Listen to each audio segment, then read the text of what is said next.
Avec moi, Claude Gauthier et Claude Michel Laroche, qui ont vu leur candidature retenue par ceux qui prévoient envoyer une mission privée sur Mars d'ici 2025 pour établir une colonie humaine avec des gens qui ne reviendraient pas.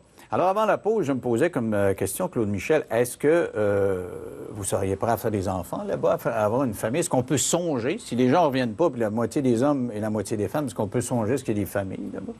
Bon, je ne crois pas que ça soit quelque chose qui soit impossible. Évidemment, dans les premiers temps, c'est peut-être quelque chose qui pourrait être plus difficile vu les ressources limites et les appareils médicaux limités qu'on va recevoir initialement. Mais je ne crois vraiment pas que ce soit une limitation à moyen ou long terme. Vous n'avez pas peur à votre santé mentale, M. Gauthier, là, parce qu'on dit que le facteur qui serait le plus inquiétant pour les spécialistes, les psychologues là, qui ont étudié le comportement des hommes qui sont isolés, c'est le fait que la communication entre la Terre et Mars prendrait des dizaines de minutes. C'est-à-dire que tu as un problème sur Mars, là, puis tu es juste 20 personnes, puis tu dis hey, on a besoin de l'expertise de quelqu'un d'autre. Ça te prend 30-40 minutes avant qu'eux t'aient entendu, puis 30-40 minutes avant d'entendre ce qu'ils vont te répondre. Et il paraît que ça augmente considérablement le degré d'angoisse. Oui, je suis... dans une certaine mesure, c'est vrai, mais je pense que la composition des équipes, en mêlant des personnes d'expérience, comme moi, et des plus jeunes, les gens d'expérience vont pouvoir tempérer les plus jeunes pour leur dire, écoute, du calme, on est capable de passer au travers, puis on va de l'avant, puis on va avoir de l'information, puis on va être capable de régler le problème. Je pense que le côté psychologique, on va passer, nous, les candidats qui ont été retenus, on va passer à travers une série d'examens psychologiques pour voir si on est vraiment apte à aller s'isoler. Mais on ne sera jamais complètement isolé. La première étape, là, ça va être de mettre un satellite géostationnaire au-dessus de l'endroit où les colons seront établis. Et il y aura une communication constante avec la Terre. Est-ce que vous vous sentez aussi fort psychologiquement que le The Right Stuff, les premiers astronautes qui ont participé au programme Gemini, là, Chuck Yeager et compagnie, c'était des gens d'exception, des aviateurs extraordinaires. Vous êtes un professeur de maths, vous n'avez quand même pas accompli des choses formidables. Et vous, un jeune ingénieur, on n'est pas dans les mêmes ligues que les premiers astronautes quand même, là. Écoutez, il peut y avoir des jeunes femmes, des personnes âgées qui ont un très solide caractère. Puis je considère que j'ai un très solide caractère. J'en ai vu des choses, écoutez, j'ai 60 ans, j'en ai vu. J'ai fait le tour du monde en sac à dos, puis j'ai exploré les déserts et tout. J'en ai vu d'autres choses. Je pense que je peux passer au travers de cette expérience. Claude Michel? Moi, je pense que les personnes qu'on idolise maintenant, qui sont les premiers pionniers, les grands explorateurs, c'était peut-être des gens, avant de partir, qui étaient tout à fait ordinaires aussi, et que nous, présentement, évidemment, on n'a pas fait nos preuves, mais une fois être parti, puis arriver là-bas, puis faire ce qu'on a à faire, peut-être que les gens vont dire « Ah, eux autres ici, ils étaient solides. » Oui, mais si vous lisez les biographies de John Glenn ou Chuck Yeager, vous voyez qu'ils ont accompli des choses. Yeager est un fou. Il est sorti presque avec un avion ordinaire, presque sorti dans l'espace. C'était des kamikazes. Vous n'êtes pas de cette nature-là, quand même. Non, je dirais pas que je suis nécessairement comme ces genres de personnes-là, mais c'est des caractères, ça prend des caractères solides, des gens qui croient au projet et qui croient à la réalité et à la faisabilité. Puis je pense que dans les 1058 personnes présentement, on doit être une bonne poignée de gens qui y croient, sinon on ne serait pas là présentement. Ça, c'est important, croire à la faisabilité, parce qu'il y a plein de gens, M. Gauthier, qui ont des doutes. Là, vous êtes prof de maths à l'université, il y a des gens qui doivent vous regarder avec un petit sourire. Il y a plein de monde qui ne croit pas à ça, qui se disent, voyons donc, financer ça avec la télé-réalité, ça aille sur Mars, la technologie, etc. Là. Oui, je suis d'accord. La plupart des gens nous regardent avec un petit sourire, mais j'y crois. Puis, il y a une bonne partie de la population, en particulier chez les jeunes, croient en l'avenir de l'humanité et que cet avenir-là, c'est à l'extérieur de notre planète.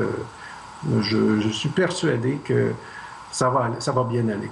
Alors là, on voit des dessins. Là, ce sont les modules qui atterriraient un après l'autre et qui seraient connectés par une série de tuyaux. Comme ça s'agrandirait. À chaque fois qu'un module arrive, il se connecte sur l'autre. Donc, l'espace de vie va s'agrandir. C'est les 4 premiers qui partent qui sont condamnés à vivre d'une façon isolée absolue là, au début. Là. Bon, on pourrait dire la même chose avec les militaires canadiens quand ils partent en mission. Initialement, ça prend des gens pour construire les camps pour que quand la force arrive, il y ait des endroits pour habiter, loger et être protégés. Dans le fond, c'est un peu ce genre de mission-là qu'on aurait à faire en étant dans les 4 premiers. Avec la Station spatiale internationale, au début, c'était tout petit, puis ça s'est agrandi, effectivement, mais on a frappé, on a fait face à un certain nombre de problèmes, particulièrement au point de vue physique. Il y a eu des problèmes. Il y a des gens qui sont venus qui ne se sentaient pas bien, qui physiquement étaient plus faibles. Vous n'avez pas peur de ça? Vous n'avez pas peur de finalement aller mourir au bout de vos capacités, M. Gauthier, là-bas? Là? Je vais mourir. Écoutez, comme je vous l'ai dit tantôt. Ça, c'est sûr. Écoutez, mourir là-bas, mourir ici, je suis capable de me rendre là-bas.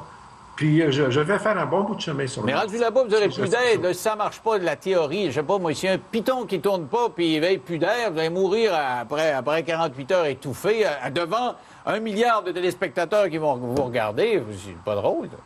Ben, écoutez, il y a plein de choses tristes qui arrivent dans le monde, des accidents, c'est possible. Choisir sa mort, on ne peut pas le faire. Mais choisir sa vie, on peut le faire. Moi, j'ai choisi cette vie-là. Parlons de la faisabilité de l'affaire d'un point de vue social. Je pense que vous avez un ami qui a participé à une expérience qui a été menée pour voir si on pouvait demeurer de façon isolée un groupe. Expliquez-moi ce que c'était. Oui, bien, c'est le Mars 500 qui a eu lieu il y a un certain temps. C'est, dans le fond, un projet pour étudier un peu le comportement humain de plusieurs personnes dans un espace clos. Ces gens-là ont vécu 500 jours je me souviens plus exactement du nombre, je pense qu'il était 4. Puis c'était justement voir comment qu'ils pouvaient passer au travers, comment que les conditions mentales pouvaient changer. Le temps que ça prend pour aller sur Mars, c'est ça? C'était le temps d'un aller-retour. Ah, OK. Et la conclusion, c'est quoi? Ça se faisait? Votre ami est passé au travers? Ou... Oui, puis il s'en porte très bien maintenant encore. Donc, c'est quelque chose qui est tout à fait faisable. Est-ce qu'il y a eu dans le groupe des frictions? Est-ce que ça a été difficile? Est-ce que vous avez expliqué un peu comment ça s'est passé? Ça, je ne connais pas tous les détails. Là. C'est sûr qu'on n'a pas besoin de passer beaucoup de temps avec un certain groupe de personnes, même des amis, puis il y a tout le temps des petits conflits ou des petites choses qui arrivent. Mais je pense que c'est ça qui va faire que le projet Mars One va devoir choisir les 4 bons premiers candidats. C'est des personnes qui vont être capables, selon leur évaluation, de bien se tenir ensemble, puis d'être capables de se rendre. Alors, M. Gauthier, vous préféreriez être dans les 4 premiers ou d'être dans la gang qui va suivre? Moi, je préférerais être dans les 4 premiers. Wow! Vous avez pas peur, vraiment, vous n'avez pas peur? Non, je n'ai pas peur. Claude? Ah ben moi aussi, c'est sûr. Si on me donne l'occasion entre les 4 premiers ou des 4 qui vont suivre dans les années suivantes, les 4 premiers. Tant qu'à faire quelque chose de difficile, on va le faire le plus dur possible en partant. Alors, quels sont maintenant les prérequis? Qu'est-ce que vous faites? Il y avait 200 000 candidats, je l'ai dit tantôt. On en a retenu 1058. Qu'est-ce qu'on vous demande à partir de maintenant? Là, on va en choisir 24. Alors, qu'est-ce qu'on vous a demandé, M. Gauthier? Qu'est-ce que vous devez faire, là? La première chose, c'est un examen médical que je devrais passer avant le 8 mars. Puis, la prochaine étape, ce sera au début avril. J'ai l'impression que les autorités de ce programme-là vont examiner les examens médicaux, puis on est supposé avoir une réunion pour la première fois physique. C'est-à-dire qu'on va se rencontrer, les candidats, par exemple, tous les candidats canadiens qui seront encore là, puis on va se voir, on va se parler. C'est ça les prochaines étapes. Alors, comment ils vont procéder pour l'élimination? Est-ce qu'il y a, je ne sais pas, des demi-finales, des finales? Puis... En quelque sorte. Dans le fond, il y a 4 rounds au total. Le round 2, c'est vraiment un test médical. Donc, si les personnes ont des problèmes de santé qui pourraient causer problème pour le voyage, c'est sûr que ces gens-là vont être éliminés. Fait que je ne vois pas ça nécessairement une étape nécessairement extrêmement difficile. Il faut juste être en forme, sans problème de santé. Et après ça, c'est ce qu'ils appellent... une finale canadienne, si on veut, où que chaque région que les candidats vont s'affronter, ou que là, il va y avoir des éliminations qui vont peut-être être plus au niveau populaire. Ah bon, ils vont voter comme une télé-réalité. Là, ça part en télé-réalité avant qu'ils soient dans l'espace. Ça va être un show de télévision en partant. Oui, c'est ça. Il y a une partie des gens qui vont être sélectionnés par vote populaire et d'autres par un panel d'experts. Évidemment, pour être sûr que ça ne soit pas juste une personne qui a une grosse popularité qui reste, il y a aussi des personnes qui vont être capables de faire la job. C'est vraiment comme occupation double. Là, M. Gauthier, vous allez devoir être bon physiquement, vous allez devoir résister aux lois de la gravité. Je présume qu'il doit y avoir des épreuves, là, parce que, tu sais, 4G, 5G, 6G. En plus de ça, il faut plaire au monde pour qu'on vote sur Internet pour vous. Oui, écoutez, je suis un professeur... Vous êtes prêt à faire ça, vous, là? Je suis un professeur universitaire, puis je pense que les étudiants m'aiment bien. Vous êtes tout un prof de maths, en tout cas, là. Vous êtes ouvert à toutes sortes d'hypothèses. Oui, tout à fait. OK. Alors, mais donc ça se précise. Là. On s'en va où après coup? Là? À un moment donné, là, quand on arrive dans les 100 derniers, ça prend l'élite de l'élite. Parce que je sais, j'ai vu d'après les curriculums là, dont on dispose qu'il y a des gens qui sont des blogueurs, d'autres sont des journalistes, puis d'autres qui ont des formations, comme vous êtes prof de maths ou vous, ingénieur. Je présume que ça va prendre nécessairement une formation ou puis des qualités physiques et il va y avoir des tests...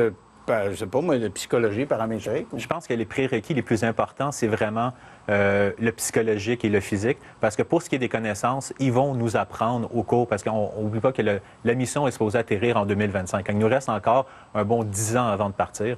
Et c'est pendant ce temps-là qu'ils vont nous former à faire la job comme il faut, à faire apprendre tout ce qu'on va faire dans les éléments routiniers, où c'est que les gens vont devoir subir des formations...